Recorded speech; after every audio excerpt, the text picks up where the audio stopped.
The Wrestling God Summerslam Recap. Hey, I'm a wrestling god, not a technical god. So I'm here in my studio in Bermuda, as you can see by the big thing behind me. Not sure how to use that camera, not even sure how to use this camera. But hey, that's what happens when you're a wrestling god and not a technical god. You hire people to do that stuff. Speaking of hiring people, Alberto Del Rio, you've got a great ring announcer. I really admire the fact this guy's really good. But have you ever seen a manager that slips the right thing to the right person? They slip a chair, they slip a shoe, they slip something else. It always ends up in the other person's hands. So what I would suggest to you, Alberto Del Rio, who lost the match to Sheamus, let him stay with ring announcing.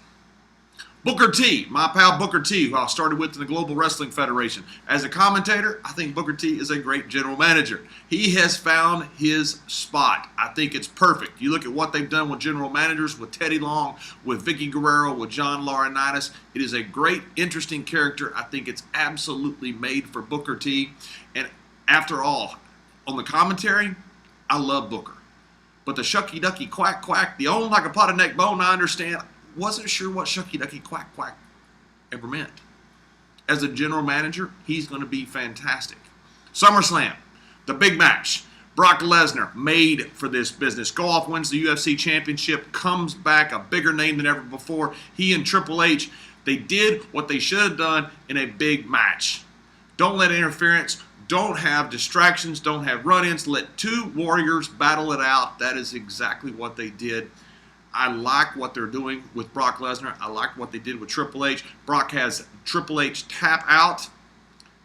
All kinds of interesting ideas going forward with Brock Lesnar.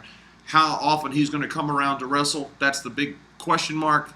Hopefully for Raw, for Smackdown, for WWE, and for the fans, it's very often. Chris Jericho going back to do a little music according to reports. Don't know that for a fact. I just know what I read on the internet.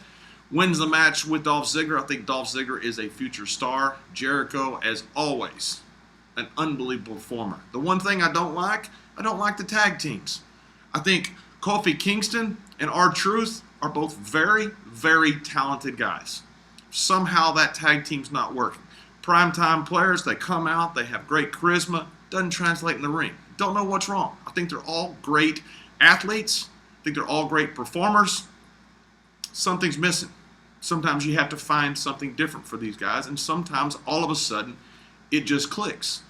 Look at the New Age Outlaws. Just going along, and all of a sudden it clicked. It became one of the biggest tag teams of all times. It can happen.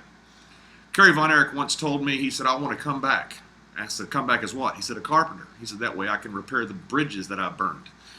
The one thing the primetime players happened with AEW, who I thought was very talented on the microphone, now they don't have that. AEW didn't burn a bridge. I think AEW probably blew one up. But hey, never say never. He is a talented guy. Wish him the very best. And after all, when you never say never, you can always look at this picture of Charlie Haas dressed as a glamazon. I'm not sure why that happened. I'm not sure how Charlie Haas got that much hair. But there you have it. Your SummerSlam Wrestling God Recap. LayfieldReport.com. Get all your news. Sign up for the newsletter.